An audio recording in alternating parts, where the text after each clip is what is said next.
I sat in the dark of our laundry room, the rhythmic thumping of the dryer, the only thing keeping me from screaming, because I had just realized that the man I slept next to for 15 years was a stranger.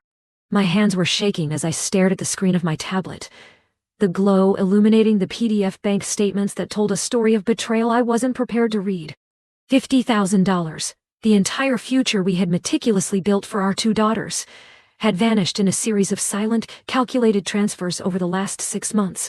It wasn't a market crash or a bad investment, but a deliberate siphoning of our children's education, and I knew exactly where the trail ended. His mother, Eleanor, had always been a shadow over our marriage, a woman who used her fragility like a weapon and her constant financial emergencies as a leash to keep her son close. For years I had fought to set boundaries, thinking we were a team. But looking at those numbers, I realized I was the only one playing for our family. Jason had been feeding her our security, dollar by dollar, while looking me in the eye every morning and complaining at the rising cost of groceries. The air in the small room felt heavy, like it was pressing the breath out of my lungs, and the scent of lavender detergent suddenly made me nauseous. When the front door opened and I heard his keys hit the console, I didn't get up. I just waited for him to find me in the dim light of the laundry room. He looked so ordinary when he walked in, just a man coming home from work, asking what was for dinner before he even saw my face. When I finally held up the tablet and asked him why the college fund was sitting at nearly zero, he didn't flinch. He didn't even look guilty. He just sighed, that weary, patronizing sigh he used when he thought I was being difficult, and said, "It is for my mom. She was going to lose the house, Elena."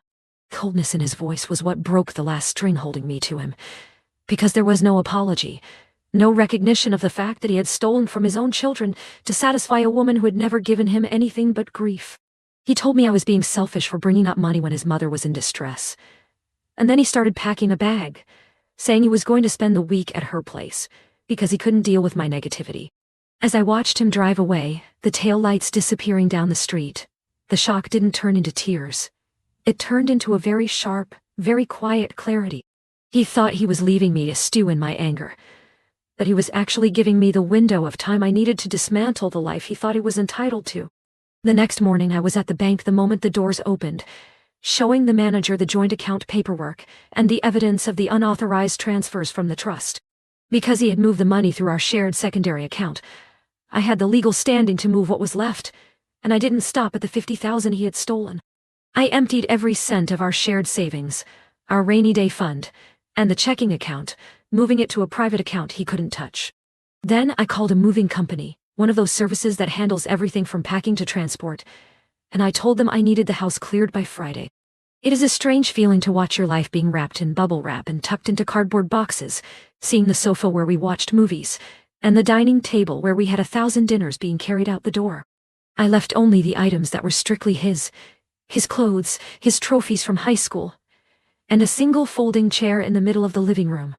Every piece of furniture I'd paid for, every heirloom from my family, and every single thing that made that house a home was loaded into the trucks and driven to a secure storage unit 3 towns away.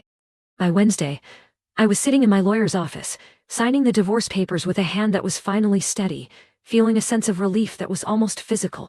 My lawyer looked at the bank statements and the evidence of the diverted funds, and told me that his gift to his mother would likely be credited back to me in the settlement.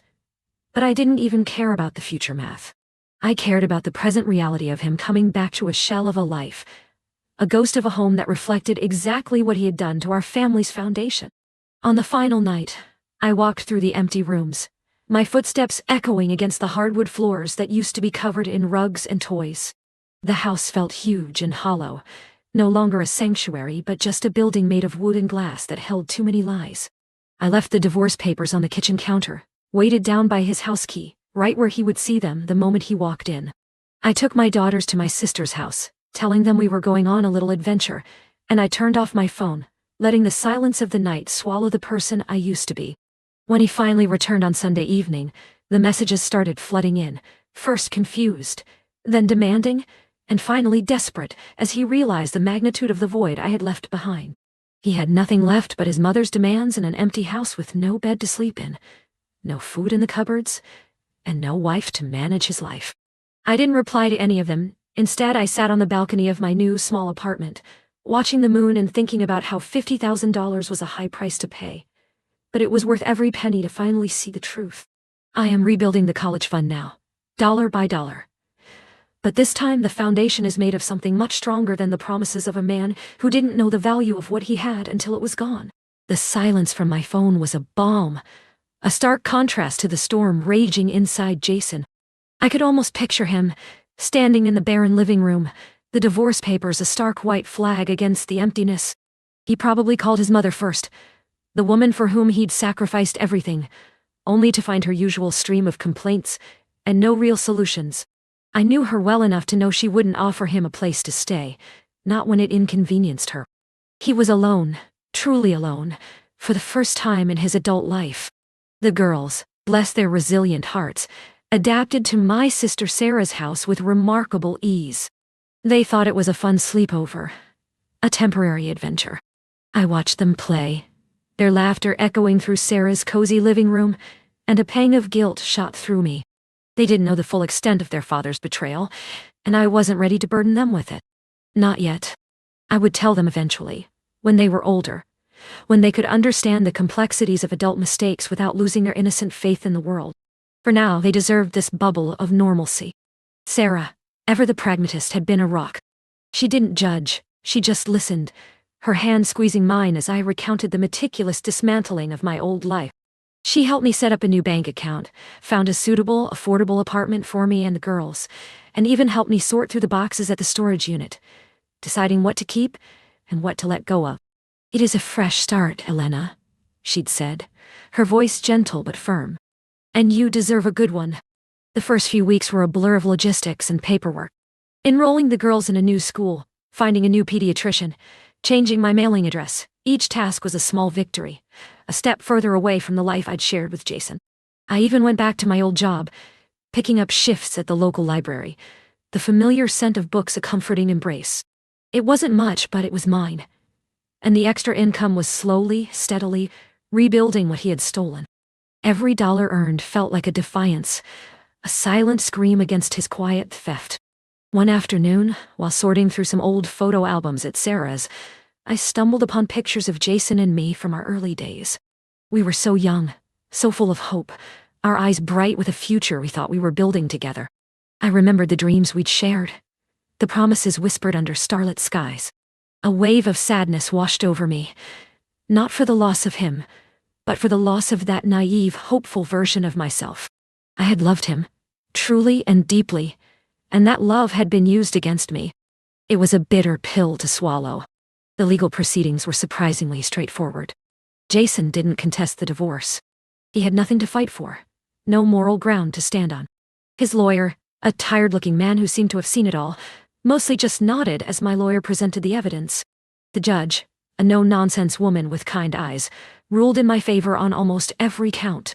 The $50,000 was ordered to be repaid to the girls' college fund, along with alimony for a limited time, which I had insisted on being funneled directly into a separate account for the girls' future.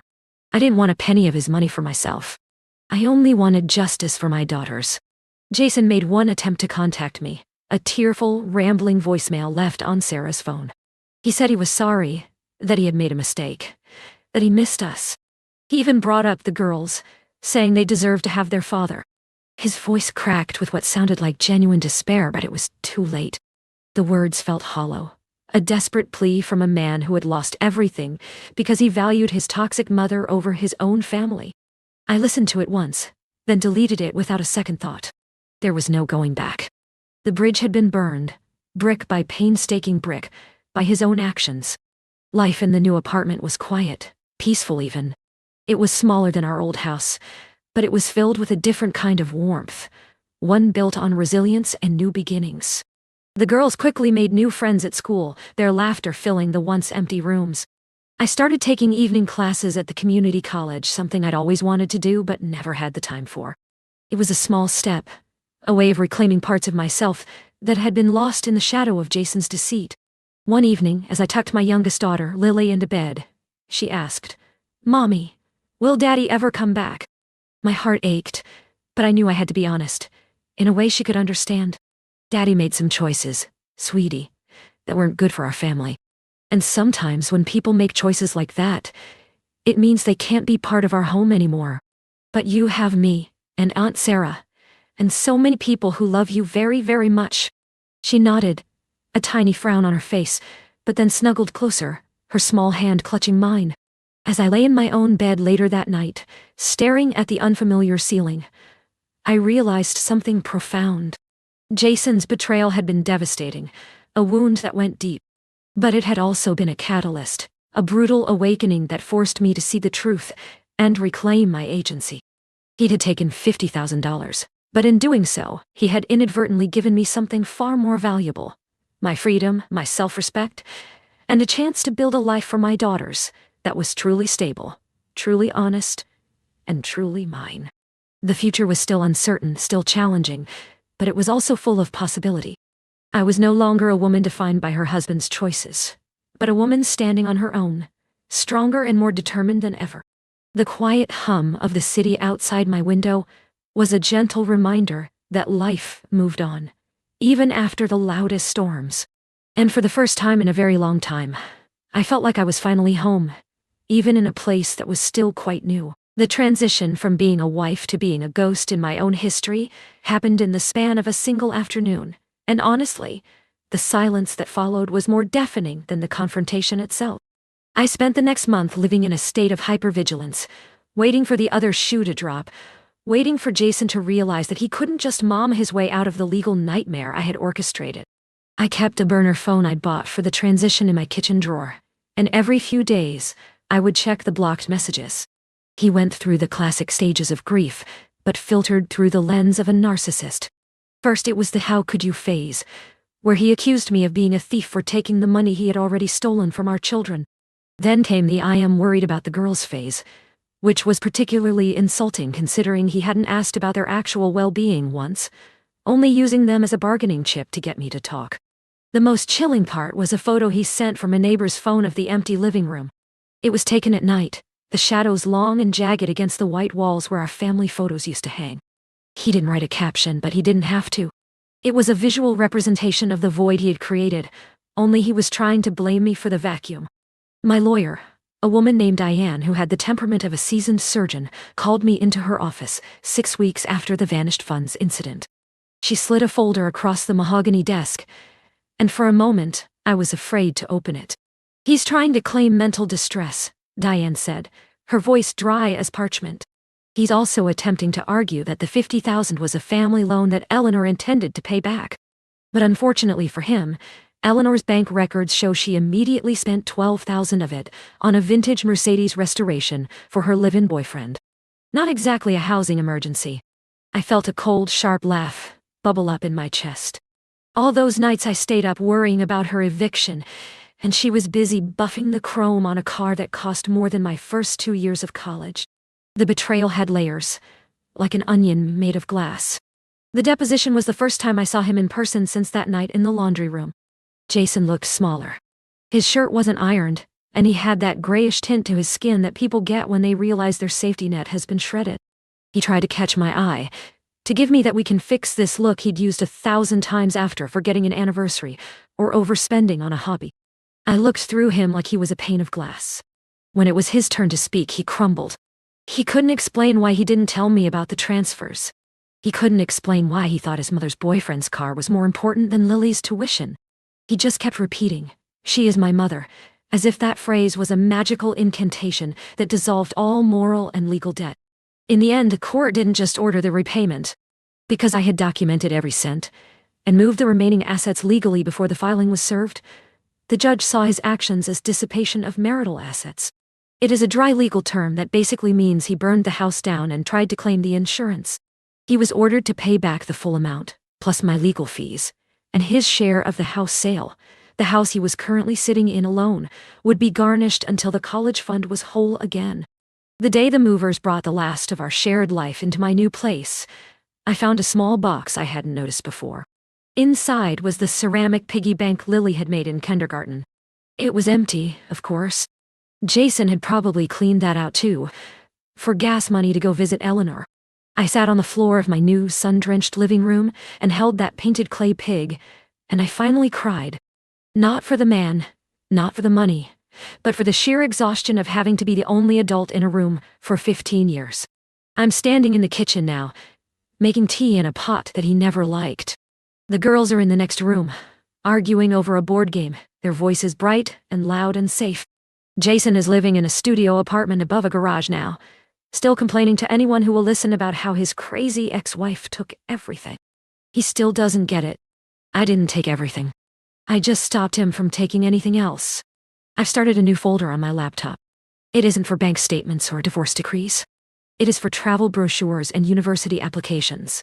The fund is growing again, and this time the only hands that can touch it are the ones that actually care about the future. I used to think a home was made of walls and furniture. Now I know it is made of the things you refuse to lose.